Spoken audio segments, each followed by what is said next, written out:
Olá, sejam bem-vindos ao DidoCast, seu programa de entrevistas do portal dido.com.br. Pois é, anote aí, para você não esquecer, colocar entre os seus favoritos, site de informações www.portaldido.com.br. Tem também o portaldido.com. Antes de apresentar nosso tema, eu gostaria de destacar nossos parceiros no DidoCast.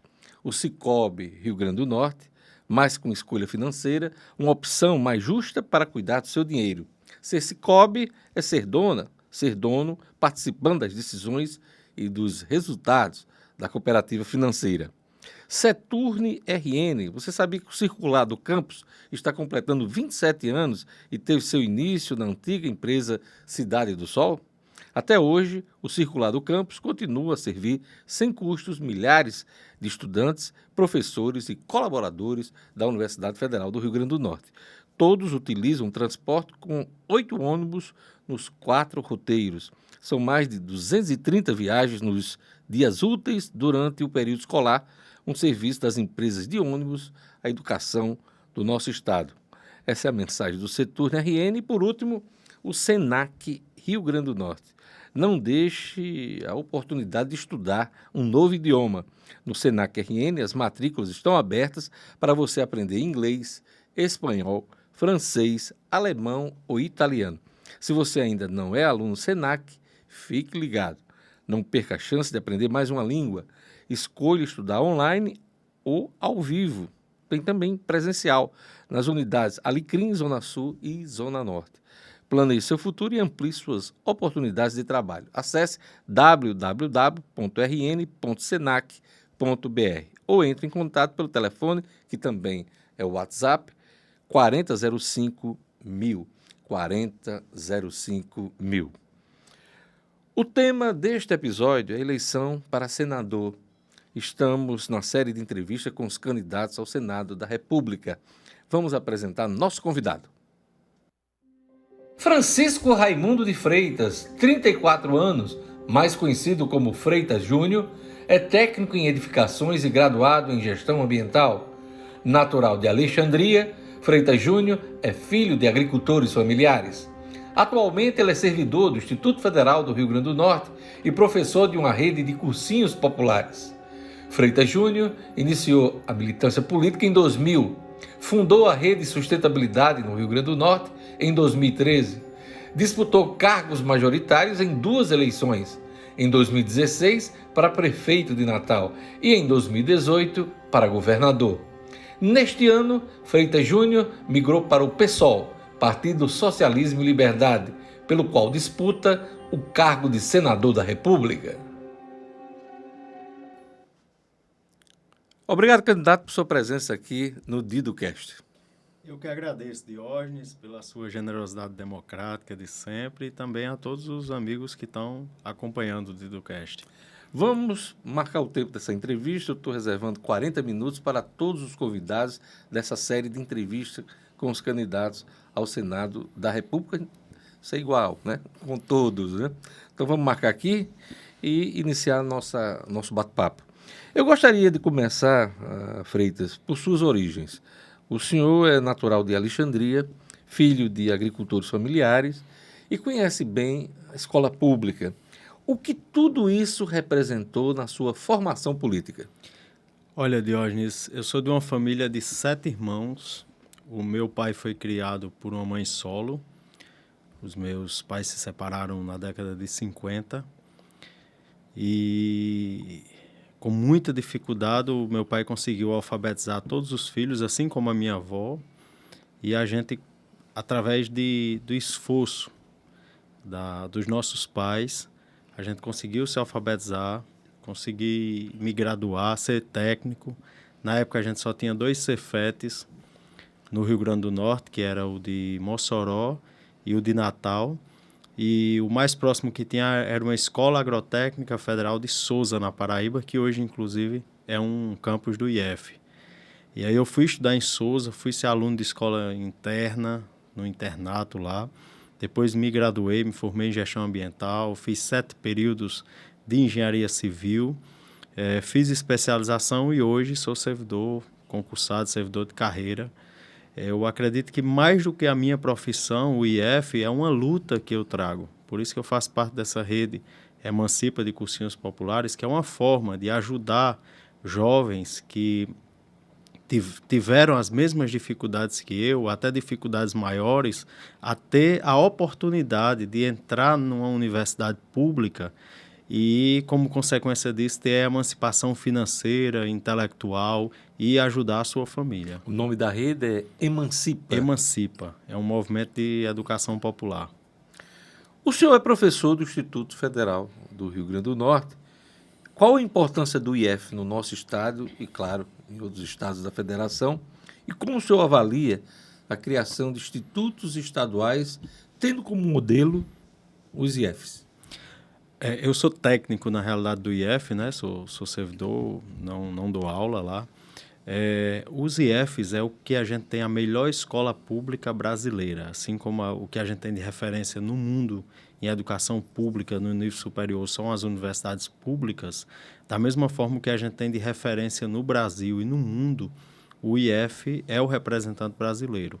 É extremamente importante, você imagine um jovem de João Dias, uma serra que fica lá no Alto Oeste, um dos menores municípios, filho de agricultores. Nunca que esse jovem ia ter condição de fazer um curso técnico se ele tivesse que se deslocar para Mossoró ou para Natal, ou até mesmo para Campina Grande, ou João Pessoa. E aí o IF dá a oportunidade desse jovem estudar em Catolé do Rocha, na Paraíba, ou em Pau dos Ferros, no Rio Grande do Norte. Ele vai ter aula com os melhores professores, ele vai ter uma estrutura de uma escola de tempo integral e ele vai sair com um curso técnico, dando a oportunidade, se ele quiser entrar no mercado de trabalho, ele vai trabalhar como técnico, se ele não quiser, ele vai prestar um Enem e vai fazer uma universidade. Isso é uma atitude libertadora. Infelizmente, Diógenes, o governo atual vem fazendo cortes sucessivos na educação e está fazendo com que a educação pública de qualidade, que são os IFs e as universidades, as universidades federais se tornem elitistas. Por quê?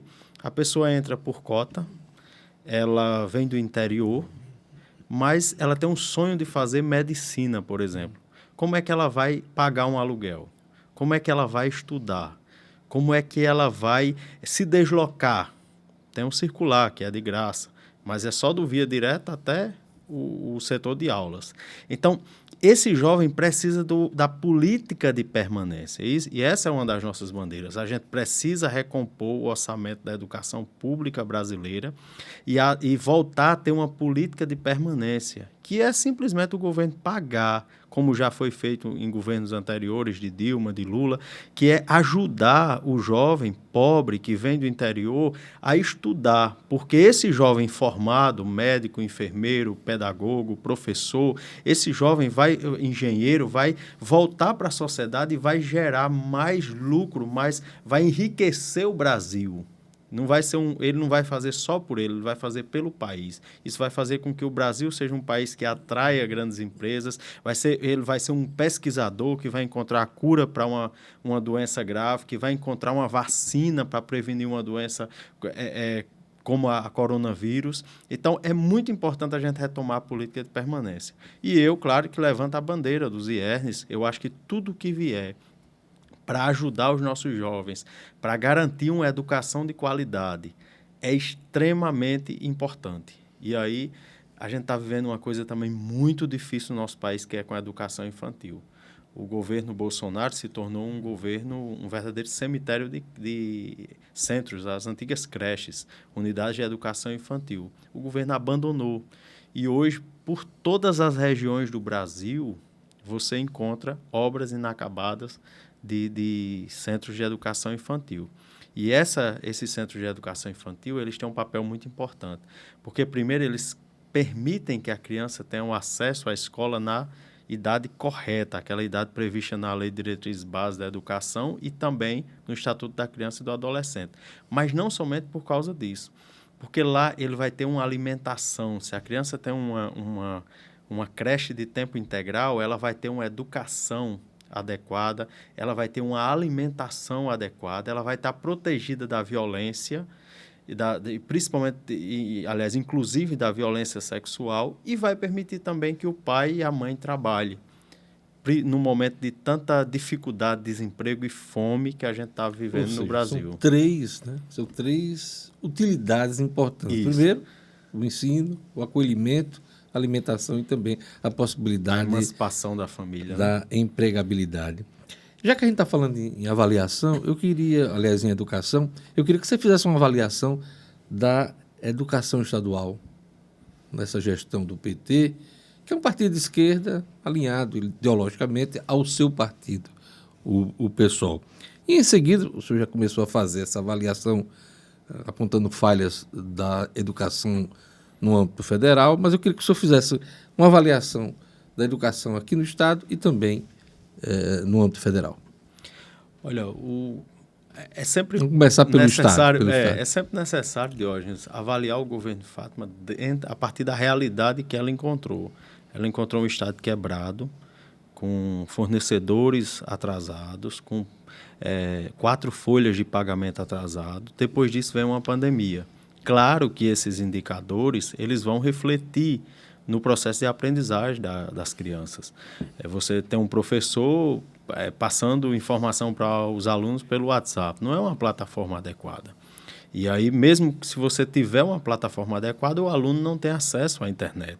Então, claro que isso criou uma defasagem mais profunda do que o que a gente tinha. E agora vem o aumento da fome. E ninguém aprende com a barriga vazia. Então, consequentemente, isso vai refletir. A governadora Fátima Bezerra acertou no lançamento do programa Nova Escola Potiguar, na ideia de utilizar os institutos federais como modelo para a educação técnica estadual e também em valorizar a carreira, convocando novos professores, concursos que estavam, desde a gestão anterior, abertos, mas não estavam nomeando, ela voltou a nomear, e também em priorizar escolas na aplicação de recursos do Banco Mundial. Ela recebeu muitas críticas em relação ao momento da escola durante a pandemia. O senhor acha que ela agiu corretamente, o atual governo agiu corretamente nas ações, atendeu às necessidades do alunado? Deixou a desejar em relação à assistência, por exemplo, a merenda, que o aluno não foi assistido.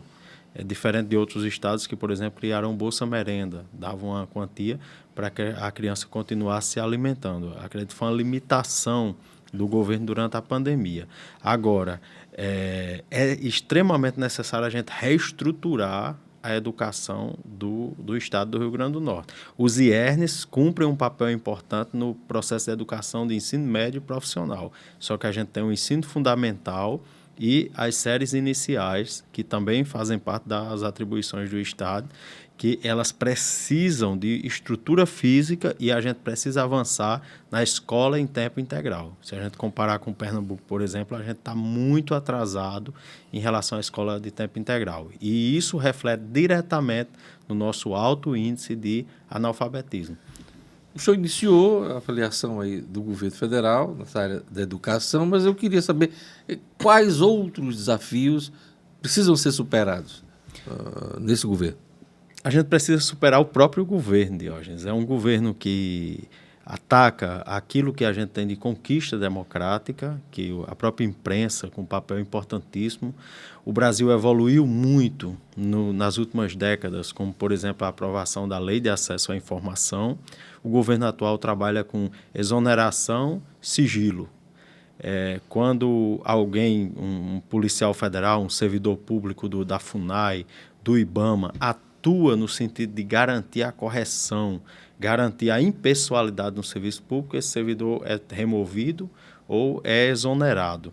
E a imprensa é atacada todos os dias. E aí ninguém se engane. Quando Bolsonaro ataca a imprensa, ele não está atacando os profissionais da imprensa somente. Ele está atacando o Estado Democrático de Direito, golpeando diariamente o Estado Democrático de Direito. E, como consequência disso, vem esse processo de desestruturação de todas as conquistas sociais dos últimos anos.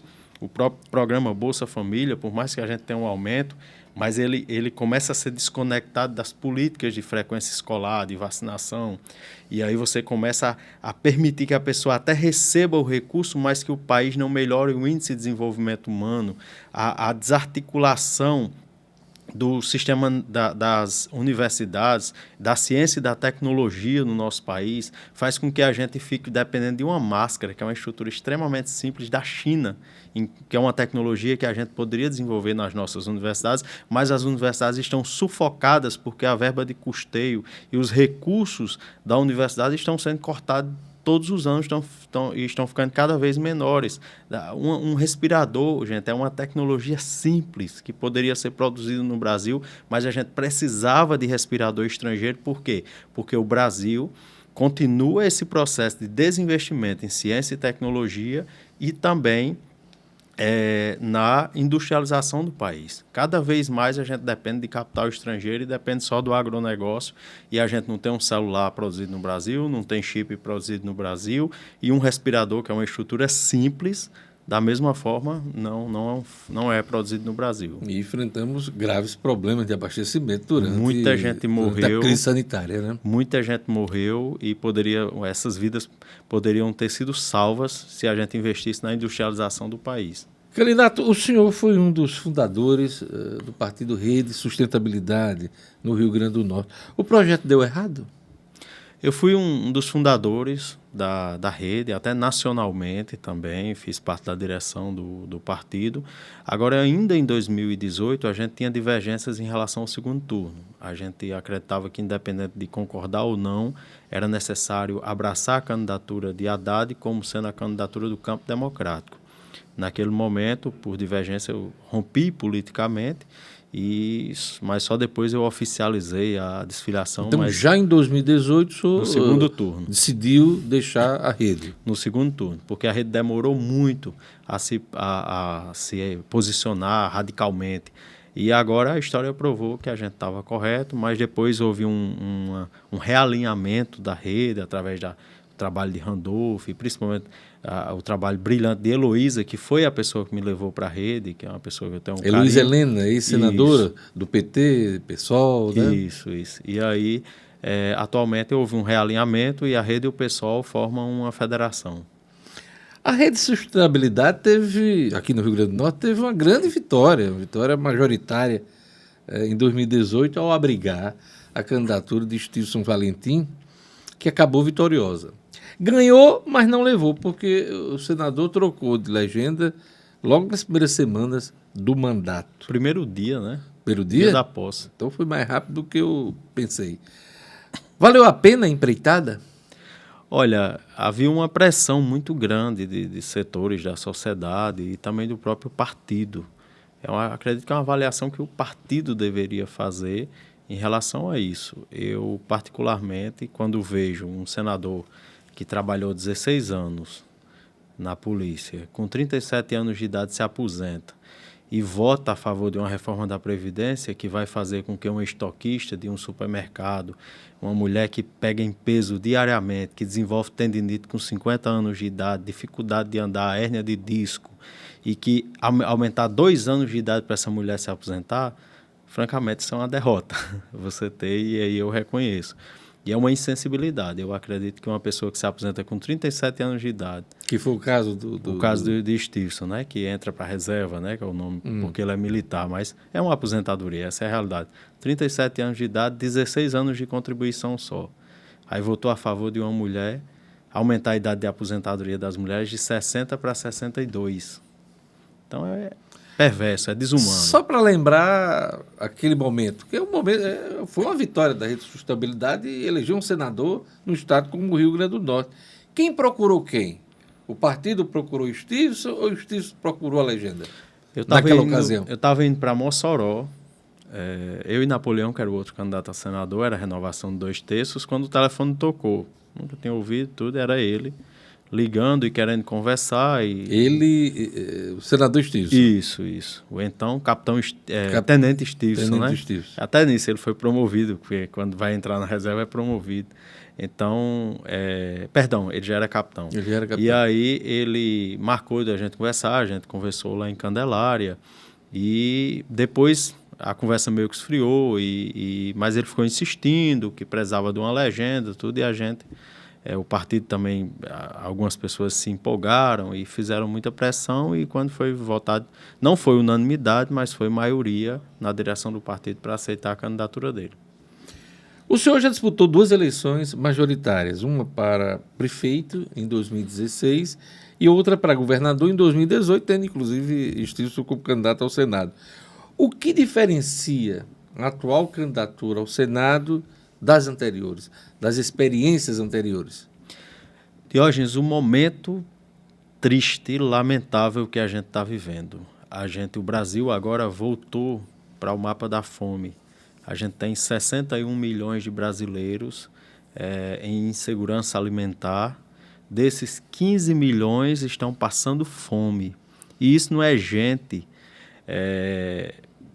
lá no Vale do Jequitinhonha, não é gente na periferia de São Paulo, não. São alunos meus, são pessoas próximas de alunos meus, de Felipe Camarão, de Mãe Luísa, de bairros da Zona Norte, como a imprensa nacional noticiou, são moradores de Eloy de Souza, de comunidades rurais, são moradores de Alexandria, são pessoas que a gente conhece. Não precisa ir muito longe, qualquer sinal de trânsito hoje aqui na capital, você se depara com famílias inteiras pedindo esmola, pedindo ajuda. Então, realmente, a miséria está saltando aos olhos, né? Ao mesmo tempo que a miséria salta aos olhos, a gente tem uma previsão de superávit no agronegócio brasileiro, na produção de grãos.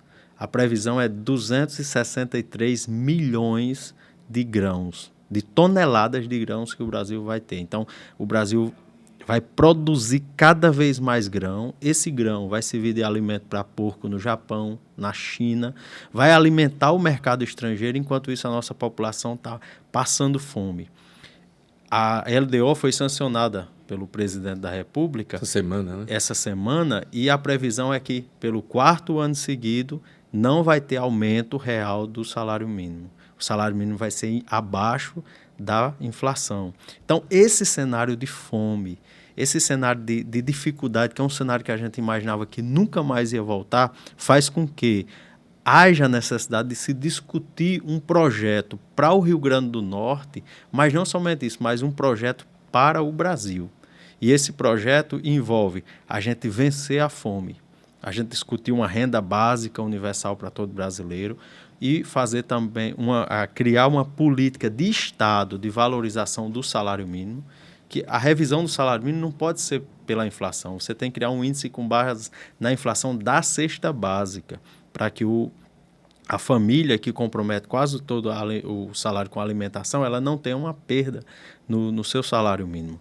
E a outra coisa, a gente precisa fazer uma reforma tributária e fiscal nesse país. Pois é, esse ponto aí que eu queria chegar. O senhor tem defendido a reforma tributária para ajudar no combate à carestia e também, claro, na redução da fome. Desde que acompanho a política, desde os meus tempos de Brasília, esse tema é tratado, principalmente nas campanhas eleitorais, mas não sai do papel. Não há um entendimento por parte da União, dos estados e também dos municípios. E a União fica com a parte maior desse bolo tributário. O que é que o senhor pretende propor nesse campo de concreto e de forma objetiva? Olha, a gente tem que fazer uma reforma tributária onde quem ganha mais pague mais, quem ganha menos, pague menos. Hoje, o imposto de renda, se a pessoa ganhar R$ 1.903,99, ela vai pagar quase R$ 200 de imposto de renda. Mas se essa mesma pessoa ganhar R$ 1 milhão de lucros e dividendo da empresa dela, sabe quanto ela vai pagar de imposto? Não tenho aqui a conta agora. Zero. Ela não paga um centavo. O Brasil é um dos poucos países no mundo que não cobra lucros e dividendos. E isso é uma atitude, inclusive, que dificulta o fomento da economia nacional. Por que os outros países cobram? Porque eles são comunistas? Não. Porque quando ela limita que o empresário retire o dinheiro, ele faz o quê? Ele investe esse dinheiro. Agora, quando permite que ele tire, aí o cara faz igual a Paulo Guedes, pega o dinheiro e manda para o paraíso fiscal, lá para o exterior, onde está fora do controle da Receita Federal brasileira. Então, a gente precisa taxar lucros e dividendos, Outra coisa, você compra um celular, do seu celular, paga imposto. Você compra um carro, paga imposto. Um entregador de aplicativo compra uma moto, paga imposto. Mas se você comprar um avião, um jatinho, um iate, paga zero de imposto. A gente precisa taxar também os artigos de luxo. Então, taxar artigo de luxo, herança, lucros e dividendo e também taxar as grandes fortunas. O senhor sabe que essa proposta que o senhor está fazendo agora, ela é uma pauta polêmica e uma pauta da esquerda, né? Como convencer, por exemplo, a turma do Centrão e de outros segmentos ideológicos? O que precisa ser convencido é a sociedade. Porque, por exemplo, só existem 2 países no mundo que não têm nenhum tipo de imposto sobre grandes fortunas, Brasil e Lituânia. Então, isso prova que é um imposto viável. Lucros e dividendos, esses também são cobrados na grande maioria dos países. Antigamente eram 3 que não cobravam imposto sobre grandes fortunas. Aqui é tabu. Aqui é tabu, apesar de estar previsto, né, na Constituição. A gente precisa sensibilizar a sociedade e conscientizar a sociedade que, por exemplo, se um bilionário, vamos dizer, o Brasil tem 62 cidadãos brasileiros que têm mais de $1 bilhão em patrimônio. Se a gente taxar eles em 0,5, eles pegarem esse dinheiro e colocar na poupança, no primeiro mês ele pagou o imposto e ele vai ter 11 meses na poupança, que tem um menor lucro, e ele vai ter 11 meses de lucro. Só para se ter ideia. E esse recurso a gente vai investir o quê? Na educação e no fomento ao combate à desigualdade do nosso país. E também a gente precisa mudar a alíquota do imposto de renda. A gente precisa passar a cobrar imposto de renda de quem ganha R$5.000. Não tem condições de uma pessoa ganhando R$2.000 pagar mais de R$200 de imposto de renda. Um valor que sequer ele consegue pagar um plano de saúde, sequer ele consegue pagar o combustível e a alimentação de uma esposa e um filho, por exemplo. Independente de ideologia, esse assunto não avança.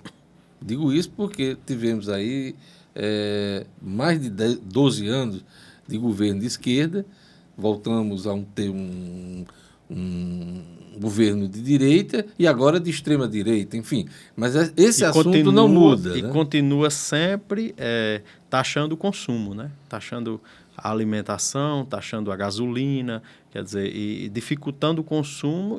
Por quê? Porque isso favorece meia dúzia de bilionários ou uma centena de bilionários que juntam o dinheiro e vão investir e gastar no exterior. Então, a nossa luta vai ser essa, conscientizar a sociedade brasileira e conscientizar hoje, por exemplo, no Rio Grande do Norte, de cada 10 empresas que abrem, 9 são pequenos negócios. E a gente vai estar dialogando com essas pessoas e explicando a elas que a gente precisa de uma reforma tributária para quê? Para que eles deixem de pagar mais imposto e gerem mais emprego e uma pessoa, esses 10%, pague mais imposto, que não é que vai pagar mais do que o pequeno, é que vai pagar de uma forma mais justa do que o que é cobrado hoje. Difícil vai ser tirar isso do papel, viu, candidato? Candidato, temos sérios problemas na área do meio ambiente hoje. Qual é a sua agenda ecológica? A primeira coisa, a gente precisa revogar todas as maldades de Bolsonaro e o meio ambiente foi uma das áreas. Ele escolheu educação, cultura e meio ambiente como grandes inimigos dele. Então, a gente precisa reestruturar. A FUNAI precisa ser um órgão com autonomia para atuar, e que é um órgão importantíssimo para a preservação do meio ambiente na Amazônia, principalmente. A gente precisa reestruturar o ICMBio, que é responsável pela política de conservação, e o IBAMA, que é responsável pela política de regulação, de licenciamento ambiental. E, para além disso, a gente precisa começar a adotar uma política de emergência climática para o Brasil. Eu participei agora, o governo do estado oficializou o Mona Martins, que foi o primeiro monumento natural que contempla as cavernas de Martins, são o equivalente a 3 parques das dunas. Eu participei ativamente, inclusive redigi o primeiro proposta de decreto que foi utilizado, e depois foi feita algumas emendas, mas foi utilizado para criar o Mona Martins, a unidade de conservação, mas é insuficiente. A gente precisa discutir uma transição para uma matriz energética limpa e o combate às desigualdades sociais como parceiros do desenvolvimento ambiental. Uma lei de desmatamento zero para o Brasil que limite o desmatamento e que a gente faça com que a produção agrícola seja uma produção mais inteligente, mais eficiente, que consuma menos recursos, que consuma menos água e que gere mais produtividade e que deixe também mais riqueza para quem produz, para o povo brasileiro. O senhor conhece a realidade do semiárido, né, no nosso estado, desde a sua infância, desde das suas origens. Como é que o senhor avalia hoje essa questão climática no Rio Grande do Norte? Olha, levando em conta o semiárido. A gente está tendo um fenômeno que é o chamado refugiado climático. O que é isso? O refugiado climático é a pessoa, porque existe o refugiado de guerra, né? De conflitos etnorraciais, religiosos. Está acontecendo na Europa agora, com a guerra da Ucrânia e aquele espalhamento, e também de outros locais, né? Síria, por exemplo, subindo ali para a Europa. Isso. Só que agora a gente tem um fenômeno que é o seguinte: as mudanças climáticas, por exemplo, a minha região até pouco tempo estava chovendo e muita chuva, numa época que não é a época de chuva. Essa quadra foi bastante chuvosa aqui no Rio Grande do Norte. Exatamente, né? Enquanto o hemisfério norte está no segundo ano de seca extremamente rigorosa e o calor acima da média. Ano passado o Canadá teve muita morte, agora a Europa. Esse efeito, que é o Laninha e o Ninho, ele vai chegar aqui também no Brasil e vai fazer com que a gente tenha um ciclo de estiagem extrema. Esse ciclo de estiagem, ele vai provocar, inclusive, um processo de aumento da desertificação no Siridó e no Alto Oeste do nosso estado, e por todo o semiárido brasileiro. Isso vai dificultar a própria sobrevivência das famílias, por escassez de água, escassez de recursos hídricos. Mas vem a água de São Francisco extremamente cara, as pessoas não vão ter como se alimentar nessa região, consequentemente vão ter que se mudar para os grandes centros e voltando a um processo de êxodo rural. A transposição está sendo vendida como uma grande panaceia, né? Exatamente. Da nossa região Nordeste. Exatamente. Né? A água que chega do Rio São Francisco, ela é simplesmente impagável. Inclusive, é um problema que está no colo da Secretaria de Recursos Hídricos. Muita gente não sabe que tem que pagar água e a água é cara, né? Isso. E a proposta inicial é que seja para plantação de irrigação, seja mais barato do que para consumo humano. Então, vai virar um deserto o interior, porque as pessoas não têm como comprometer toda a sua renda para comprar água. Então, o que é que acontece? O Brasil precisa discutir as mudanças climáticas e como a gente vai trabalhar um manejo adequado do solo, da caatinga, um manejo adequado, de forma que a gente tenha segurança alimentar para essa população, que a gente se previna para os efeitos das mudanças climáticas, ao mesmo tempo que a gente também vai ter condições de dialogar a nível mundial, porque a política ambiental não pode ser uma política só localizada. E a gente precisa deter também o desmatamento da Amazônia, porque existe uma ligação. Quando você desmata a Amazônia, a Mata Atlântica, os outros biomas, você reduz também o potencial de chuva. Consequentemente, o verão, o deserto vai se tornar cada vez maior. O senhor defende a revisão de reformas como a da Previdência e também como a trabalhista em caso de eleição? Defendo a revogação da reforma da Previdência. A reforma da Previdência, ela é perversa, ela ataca trabalhadores, ataca mulheres no momento, a reforma da Previdência no momento de maior dor e dificuldade que uma família enfrenta, que uma pessoa enfrenta, que é quando ela fica idosa, fica limitada, precisa gastar mais com medicamentos. Vai ser difícil revogar, né? Porque os estados se adequaram a essa lei federal, inclusive aqui no Rio Grande do Norte, a governadora do PT também aprovou sua lei na Assembleia Legislativa. Vai ser complicado revogar. Sim, mas é extremamente necessário a gente voltar a valorizar os aposentados e tratar o aposentado com o respeito que ele merece. Por quê? Porque a aposentadoria dele é um direito que ele tem e que ele contribuiu. E aí é uma questão de justiça a gente revogar a reforma da Previdência. E a reforma trabalhista, patrocinada por Rogério Marinho, eu tenho sempre dito que é o coveiro dos direitos dos trabalhadores. Seu adversário na disputa pelo Senado da República. Ele tem que explicar como é que ele queria que uma mulher grávida trabalhasse num ambiente insalubre, que essa foi a proposta. Como é que você acaba na prática com o direito do trabalhador quando você adota o legislado sobre o acordado sobre o legislado. Então, faz-se um acordo em que você vai ganhar menos do que o salário mínimo. Por causa dessas reformas é que a gente está vendo, e dos erros da política econômica do presidente, do qual o Rogério Marinho era ministro, é que a gente está vendo o aumento da fome e o aumento do subemprego. Então, a gente precisa realmente ter uma evolução na legislação trabalhista. Como, por exemplo, a gente precisa lidar com o problema dos trabalhadores de aplicativo. Imagine só, a pessoa hoje, o brasileiro voltou a trabalhar mais. Está trabalhando em média, os entregadores de aplicativo, 15 horas por dia e estão ganhando, em média, menos de um salário mínimo. Ele vai fazer uma entrega, motoqueiro, sofre um acidente. Aí ele vai ficar jogado no hospital. Depois ele está inválido. Aí essa pessoa vai ter que entrar em quê? Num benefício de prestação continuada, que quem paga é o contribuinte. Vai sair pelo INSS, mas é você, sou eu, todo mundo.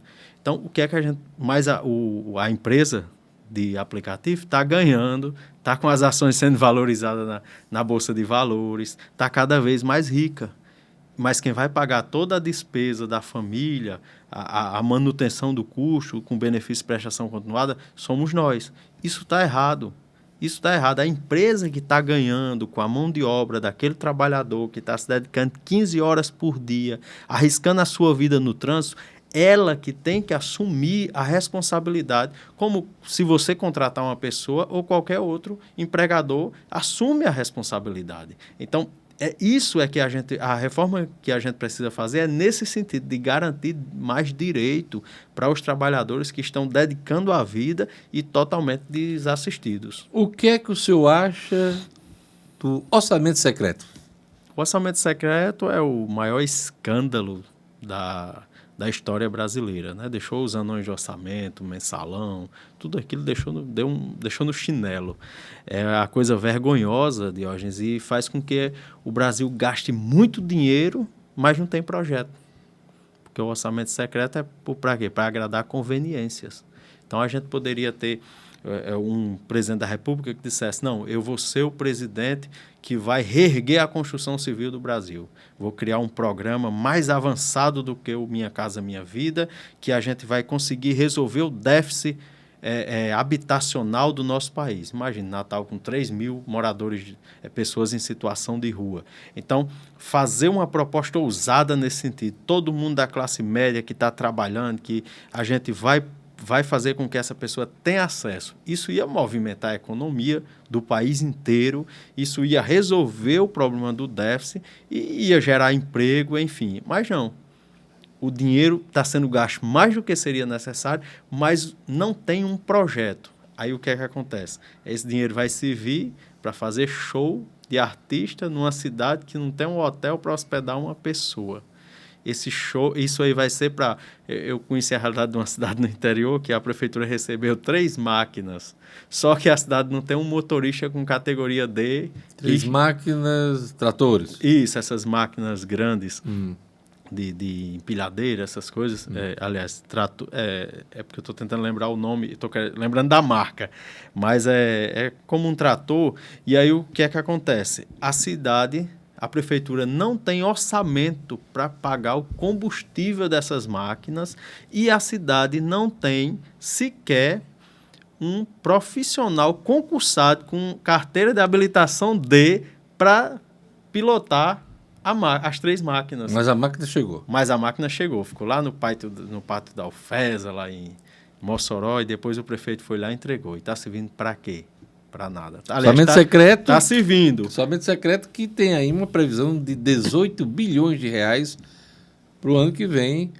Está previsto aí na LDO, Lei de Diretrizes Orçamentárias, aprovada essa semana, sancionada pelo presidente da República. Então, orçamento é uma realidade e vai continuar. Para encerrar, o senhor teme um golpe de Estado patrocinado pelo presidente da República, Jair Bolsonaro? Olha, Bolsonaro vem dando golpes, né?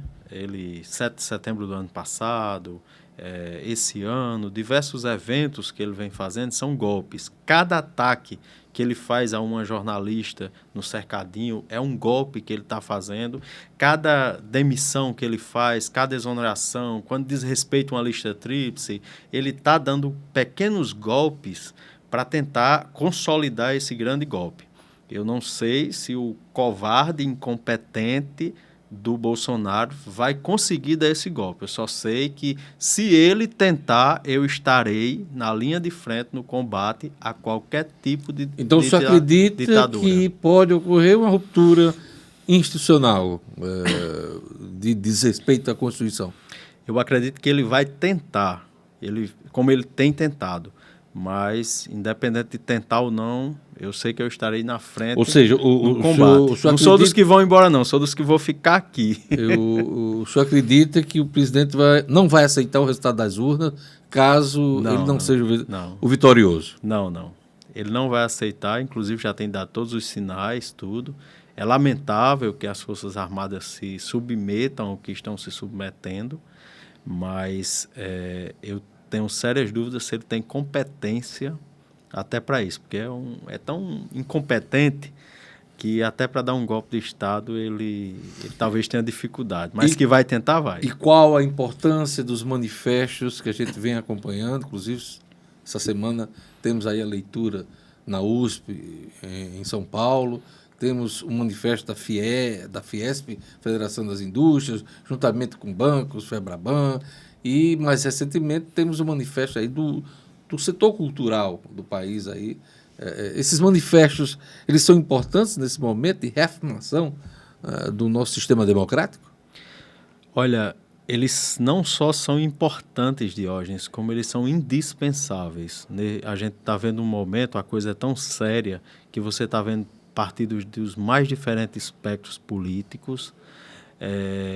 A gente está vendo entidades patronais como a Fiesp defendendo os melhores cursos de direito do país, como da USP, e também amanhã, inclusive, a gente tem um evento que vai ter a participação em diversos estados, a OAB, algumas entidades ligadas à magistratura, a advocacia, vão se manifestar, os movimentos estudantis estarão amanhã no Midway. Então, o senhor considera que a sociedade civil está se levantando diante dessas ameaças que a gente tem assistido? A gente está vendo que o Brasil está polarizado nesse momento. De um lado, os democratas, que inclui desde liberais a segmentos da esquerda, a esquerda revolucionária, e de outro lado, os golpistas, que tem no presidente o seu principal porta-voz. E é necessário que a gente tenha